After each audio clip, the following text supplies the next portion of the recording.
जान पहचान रविश सिद्दीकी 10 जुलाई 1909 को ज्वालापुर, जिला सहारनपुर में पैदा हुए। उनका असली नाम शाहिद अजीज सिद्दीकी था। रविश सिद्दीकी की उर्दू, फारसी और अरबी की तालीम घर पर हुई। उन्होंने हिंदी, संस्कृत और अंग्रेजी से भी वाकफियत हासिल की। रविश सिद्दीकी 7 साल की उम्र से शायरी करने लगे थे।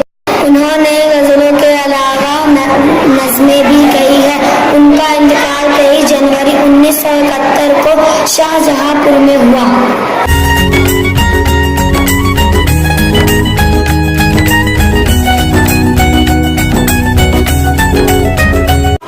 क्या ये तारे हैं ज़मीं पर जो